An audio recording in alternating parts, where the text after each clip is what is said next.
دیکھیے ہماری بندگی جزوی ہے، نمازیں ہم پڑھ رہے ہیں، روزے ہم رکھ رہے ہیں، مسجدیں عالی شان بنائی ہیں، مدرسے بھی بہت بڑے بڑے بن گئے ہیں، واقعتاً اس میں کوئی شک نہیں، لیکن سوال یہ ہے کہ اوپر جو چھت ہے وہ تو کافرانہ ہے، قانون تو اللہ کا نہیں ہے، کتاب و سنت کے احکام تو نافذ نہیں ہے۔ ہاں نماز ہے، روزہ ہے، حج ہے، زکوٰۃ ہے، تو نماز اور روزہ تو ہندوستان میں بھی ہو رہا ہے، وہ تو چند ایک مسجدیں ہیں جنہیں وہ تاریخی اعتبار سے کہتے ہیں کہ یہ ہمارے مندر ہوتے تھے جنہیں مسجد بنایا گیا، ورنہ وہاں پر ہزاروں لاکھوں مسجدیں ہیں، آباد ہیں، لوگ نمازیں پڑھتے ہیں، کوئی روکتا ہے انہیں؟ ہم نے یہ ملک بنایا تھا کہ یہاں اسلام کا نظام قائم کریں گے۔ نماز تو آپ امریکہ میں جا کر پڑھیے، امریکہ کو کوئی اعتراض ہی نہیں۔ You have come here, you have purchased synagogues and churches and you have turned them into mosques. ہم نے کوئی اعتراض نہیں کیا، تم نے چرچ خریدے، تم نے سینیگوگز خرید لیے جو یہودیوں کی عبادت گاہیں ہوتی ہیں، اور انہیں مسجد بنا لیا، ہم نے کوئی اعتراض نہیں کیا، we never objected۔ لیکن تم کہو کہ اسلام کا نظام ہم قائم کریں گے، نہیں کرنے دیں گے تمہیں کبھی بھی۔ تم چاہو کہ تم اسلام کا معاشی نظام قائم کرو، کبھی اجازت نہیں دیں گے۔ تم چاہو کہ اسلام کی معاشرتی اقدار کو تم قائم کرو، کبھی نہیں کرنے دیں گے۔ یہ ہے اس وقت جو ہمارے ساتھ پیش آ رہا ہے معاملہ، پورا مغرب اس پر اڑا ہوا ہے، اسلامی نظام کہیں نہیں آنے دیں گے۔ ہاں نمازیں پڑھو، ہمیں کوئی اعتراض نہیں، روزے رکھو، تم روزے 30 کی بجائے 100 رکھو، ہمارا کیا لیتے ہو؟ تمہاری کمزوری ہو جائے گی، ہم تو تمہیں لیبر اسی وقت دیں گے جب پورے 8 گھنٹے کام کرو گے ڈٹ کر، اس میں کوئی رعایت نہیں کریں گے تمہارے ساتھ۔ بہرحال سوال یہ ہے کہ میں کیا کروں، کوئی راستہ ہے؟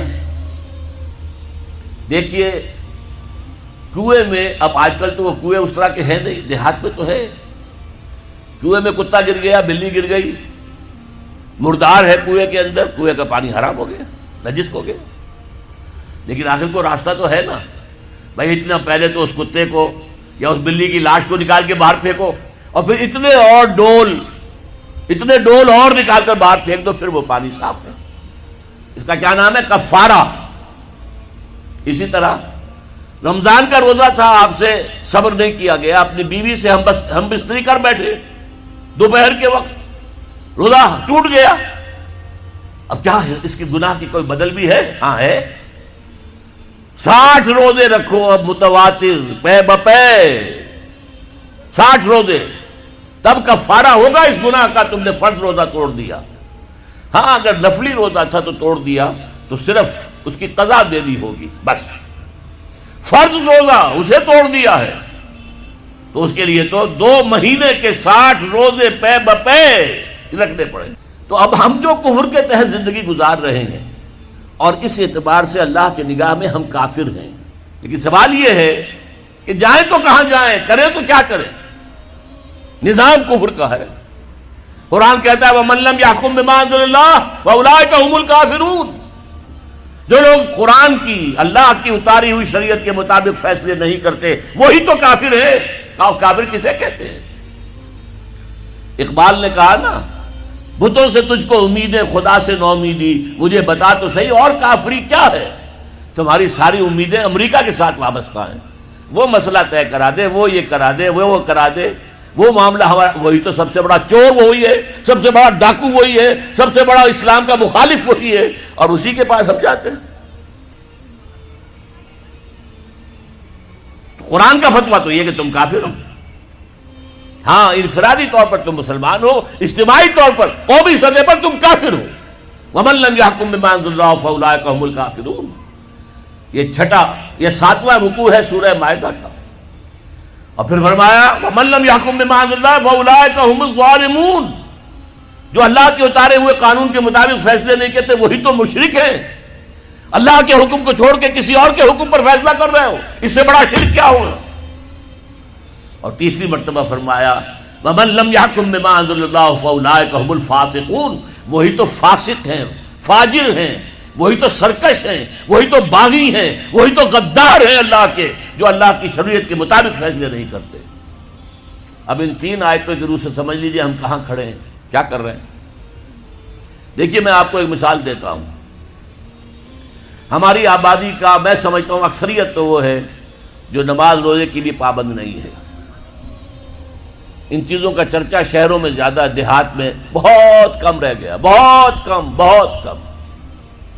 اور ہماری 70% آبادی دیہات کے اندر ہے. اچھا، جو نمازیں پڑھتے روزے رکھتے ہیں، خاص طور پر شہروں کے کاروباری لوگ، وہ بلیک مارکیٹنگ بھی کرتے ہیں، وہ حسابات بھی غلط دیتے ہیں، جھوٹ بولتے ہیں، جھوٹ یا حلف اٹھاتے ہیں کہ یہ حساب ہم حلفیہ میں کہہ رہا ہوں یہ حساب صحیح ہے، جبکہ حساب غلط ہے. سودی کاروبار کرتے ہیں، اپنے کاروبار کو بڑھانے کے لیے سود کا قرضہ لیا ہے، سودی قرضہ لیا بینک سے، اپنی بلڈنگ بنانے کے لیے بہت بڑی قرضہ لیا ہے بینک سے. تو ان کی عبادت کیا ہوئی؟ وہ اس آیت کے ذیل میں آ گئے کہ نہیں؟ افتؤمنون ببعض الکتاب وتکفرون ببعض فما جزاء من يفعل ذلك منكم الا خزي في الحياة الدنيا ويوم القيامة يردون الى اشد العذاب وما الله بغافل عما تعملون. لیکن میں ان کو بھی چھوڑتا ہوں. فرض کیجئے ایک شخص ہے، نماز پڑھتا ہے پوری 5 وقتہ مسجد میں، رمضان کے روزے رکھتا ہے، اور بھی اللہ توفیق دیتا ہے، ایام 20 کے روزے رکھ لیتا ہے، یا ہفتے میں 2 روزے رکھتا ہے، سوموار کے اور جمعرات کے وغیرہ، زکوٰۃ دیتا ہے، کاروبار بھی سارے حلال کر رہا ہے، حرام نہیں کر رہا، سود میں بھی براہ راست ملوث نہیں ہے، نہ پیسہ سود پہ اوپر بینک میں رکھ کر سود کھایا، نہ سود پر قرضہ لے کر کوئی اپنا کاروبار بڑھایا، نہ کوئی اپنا کارخانہ لگایا، نہ کوئی اپنے بلڈنگ اونچی بنائی. پردہ بھی اس نے اپنے گھر میں بالکل شرعی نافذ کر دیا. وہ اس پورے اسلام پر کاربند ہے جس میں وہ کاربند ہو سکتا ہے اس وقت، لیکن وہ اس قوم کا فرد ہے جو قوم اللہ کے فتوے کے مطابق کافر قوم ہے، جو اللہ کے فتوے کے مطابق مشرک قوم ہے، جو اللہ کے فیصلے کے مطابق فاسق و فاجر قوم ہے. قوم کے فرد تو ہم اسی کے ہیں.